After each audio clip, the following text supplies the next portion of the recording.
আমার সুনির্দিষ্ট প্রস্তাব হচ্ছে এই ট্রাইব্যুনাল যেন স্থায়ী থাকে।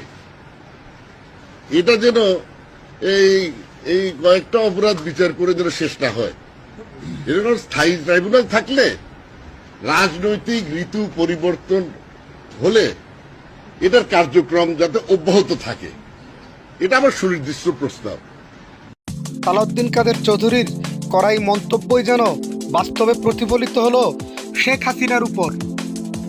মানবতা বিরোধী অপরাধ গণহত্যায় শেখ হাসিনার সম্পৃক্ততায় আন্তর্জাতিক ট্রাইব্যুনালে শেখ হাসিনাকে মৃত্যুদণ্ডের আদেশ দেয়া হয়।